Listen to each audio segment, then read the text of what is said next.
प्यारे विद्यार्थियों, circle point YouTube channel पर आप सबों का स्वागत है। मैं एम चक्रवर्ती आप सभी विद्यार्थियों का जीएस के श्रृंखला में एक बार स्वागत कर रहा हूं। आज हम लोग टॉपिक लिए हैं पॉलिटी से, संविधान से। आपको शानदार 15 प्रश्न लिया गया है जो कि बेसिक्स है, ठीक है ना।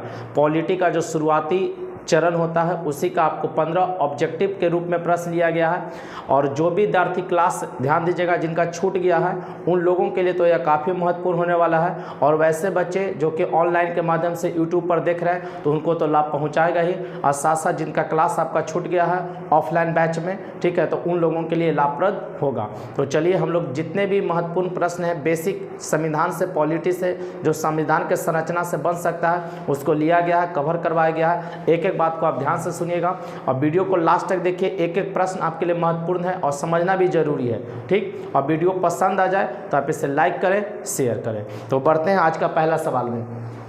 चलिए देखेंगे, पॉलिटी ऊपर में हेडिंग कर दे, पॉलिटी ऑब्जेक्टिव, ऑब्जेक्टिव रूप में लिया गया है, ठीक है ना।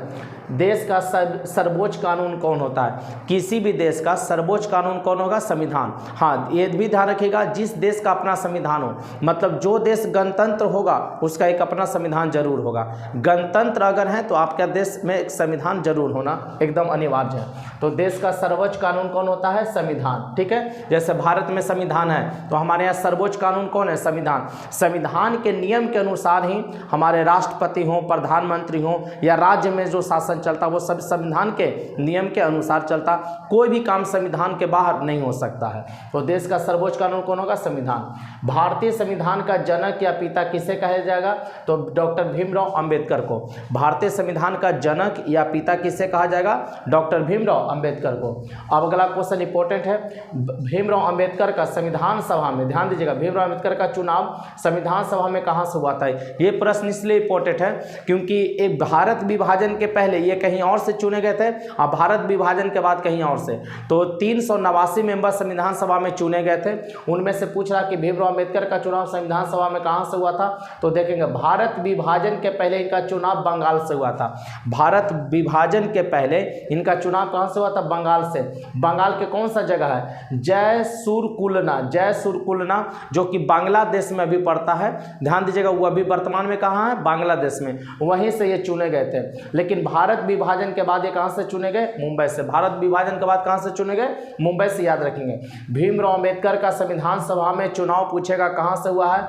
तो विभाजन के पहले बंगाल प्रेसिडेंसी से, अब विभाजन के बाद मुंबई से चुने गए थे। एकदम इंपॉर्टेंट है, पूछा हुआ क्वेश्चन है, आप ध्यान रखिएगा। एक क्वेश्चन और नोट में कि अंबेडकर जयंती कब मनाते हैं? 14 अप्रैल को। आप लोग कुछ दिन पहले ही देखेंगे 14 अप्रैल को अंबेडकर जयंती मनाया गया था। अगला इंपॉर्टेंट क्वेश्चन है, सरकार के 3 अंग कौन कौन होते हैं? सरकार के महत्वपूर्ण 3 अंग आपसे पूछेगा कौन कौन है? तो विधायिका, कार्यपालिका, न्यायपालिका। तो विधायिका का काम ध्यान दीजिएगा क्या? सरकार का 3 अंग या शासन प्रणाली का 3 अंग। विधायिका तो कानून बनाने वाली सर्वोच्च संस्था, कहेगा कि आपके यहाँ कानून कौन बनाता है? तो विधायिका कानून बनाएगा। कानून बनाने वाली सर्वोच्च संस्था विधायिका। कार्यपालिका ध्यान दीजिएगा, कानून के अनुसार शासन चलाने वाली संस्था। कानून के अनुसार शासन चलाने वाली संस्था कौन होती है? कार्यपालिका। कार्यपालिका हमारे यहाँ शासन चलाने का काम करती है। तीसरा, न्यायपालिका, जो भी कानून सरकार बनाएगी, अगर कोई कानून व्यक्ति नहीं मानता है, कोई विवाद उत्पन्न हो गया, तब विवादों का समाधान कौन करेगा? न्यायपालिका करेगा। मतलब विवाद का समाधान करने वाला या सरकार जो कानून बनाती है अगर उसको कोई लागू नहीं करता, उस कानून के अनुसार नहीं चलता, तो न्यायपालिका उसको दंड देने का प्रावधान करती है। तो न्यायपालिका दंड की व्यवस्था करेगा। कौन करेगा? दंड का व्यवस्था। विधायिका, कार्यपालिका, न्यायपालिका। एक बार फिर से ध्यान दीजिएगा, कहेगा कानून बनाने वाली संस्था कौन होती है? विधायिका। कानून के अनुसार शासन चलाने का जिम्मेवारी किनका होता है? कार्यपालिका का। विवादों का समाधान करने वाला काम किसका होगा? तो न्यायपालिका का। अब एक पॉइंट नोट करके आप लोग ध्यान दीजिएगा, चौथी सत्ता प्रेस या मीडिया को। सरकार का 3 अंग, विधायिका, कार्यपालिका, न्यायपालिका, लेकिन चौथी सत्ता किसे कहा गया है? प्रेस या मीडिया को कहा गया है। कार्यपालिका और न्यायपालिका का विभाजन किस अनुच्छेद के द्वारा? कार्यपालिका और न्यायपालिका एक दूसरे से विभाजित है, कौन अनुच्छेद के द्वारा? तो अनुच्छेद 50। किस अनुच्छेद के द्वारा? तो अनुच्छेद 50। एकदम ध्यान रखिएगा। संविधान का रूप हो सकता है, तो संविधान का रूप हमारा लिखित और अलिखित दोनों हो सकता है। हमारा जो संविधान है किसी भी देश का, वो लिखित भी हो सकता है और अलिखित भी हो सकता है, ठीक है। अगला पॉइंट, संविधान चलिए पूछा जाए कि संविधान शब्द के जनक कौन थे, तो संविधान शब्द के जनक कौन थे? Sir Henry Ben. Sir Henry Ben England के। संविधान शब्द के जनक कौन थे? Sir Henry Ben. कहाँ के? इंग्लैंड के। संविधान की जननी वाला देश कौन? तो इंग्लैंड को माना गया। संविधान शब्द का जो जनक थे, जो संविधान शब्द दिया गया वो किनके द्वारा? सर हेनरी बेन के द्वारा। कहाँ के नागरिक? इंग्लैंड के। और संविधान की जननी वाला भी देश कहा जाएगा किसको? इंग्लैंड को। लेकिन किस देश का संविधान अलिखित है? ध्यान दीजिए, अभी आपको बताया संविधान का जो रूप हो सकता है लिखित और अलिखित। तो अलिखित संविधान, अलिखित संविधान किसका है? ब्रिटेन यानी इंग्लैंड। ब्रिटेन या इंग्लैंड आप कह सकते हैं। लिखित संविधान का अवधारणा किस देश का है? लिखित संविधान का अवधारणा कौन देश देता है? तो फ्रांस देता है। हम ये नहीं कह रहे कि फ्रांस का सबसे पहला लिखित संविधान है। लिखित संविधान का अवधारणा, ठीक है ना, कौन दे रहा है? वो फ्रांस दे रहा है। और सबसे पहला लिखित संविधान किस देश का बना था? तो अमेरिका का 1789 में। सबसे पहला लिखित संविधान किस देश का बना? अमेरिका का। और अवधारणा किसने पेश किया था? फ्रांस ने। वो 1791 में ही के 1781 के आसपास का वो पेश किया था, ठीक है ना। लिखित संविधान का अवधारणा सबसे पहले कौन देता है? फ्रांस। और सबसे पहले लिखित संविधान बोलेगा तो अमेरिका का 1789 में। सबसे बड़ा संविधान किस देश का है? तो हम लोग का अपना देश भारत का, ठीक है, सबसे बड़ा संविधान। और सबसे छोटा संविधान पूछेगा तो मोनाको। सबसे छोटा मोनाको। और मोनाको का आप राजधानी भी याद रखेंगे, मोनाको सिटी। Monaco city.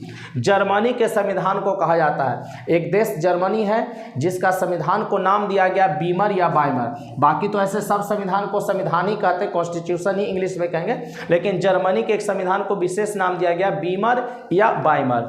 अब देखेंगे राज्य के लिए अनिवार्य तत्व कौन कौन है। राज्य कहने का मतलब यहाँ पर है कंट्री, देश से, ठीक है ना। ये राज्य कहने का मतलब कोई पार्टिकुलर स्टेट की बात नहीं कर रहा, बिहार, पश्चिम बंगाल, उत्तर प्रदेश की बात नहीं कर रहा। ये राज्य कहने का मतलब एक देश की बात कर रहा। तो राज्य के लिए अनिवार्य तत्व कौन कौन है? तो ध्यान दीजिएगा, सबसे पहले भूभाग। सबसे पहले क्या है? एक निश्चित आपके पास क्या होना चाहिए? संख्या में भूभाग होना चाहिए, ठीक है ना, जमीन होना चाहिए। भूभाग कहने का मतलब है आपके पास एक निश्चित एरिया होना चाहिए, सबसे पहला। दूसरा जनसंख्या। अब उस एरिया के अंदर क्या रहेगा? जनसंख्या रहेगा, पॉपुलेशन रहेगा, ठीक है, ध्यान रखिएगा। उसके बाद तीसरा क्या है? सरकार, मतलब शासन चलाने के लिए कौन होगा? सरकार होगा। सबसे पहला भूभाग है, एरिया आपके पास होना चाहिए। दूसरा जनसंख्या, पॉपुलेशन होना चाहिए। तीसरा सरकार, गवर्नमेंट होना चाहिए, जो कि क्या करेगा? सरकार चलाने का काम करेगा, नियम कानून बनाने का काम करेगा। और चौथी चीज है संप्रभुता, मतलब हम अपने एरिया के अंदर, हम अपने क्षेत्र के अंदर जो भी फैसले लेंगे उसमें किसी का कोई हस्तक्षेप नहीं होगा। हम अपना कानून खुद बना सकते हैं, हम अपने देश के निर्णय खुद ले सकते हैं। ये क्या है? संप्रभुता।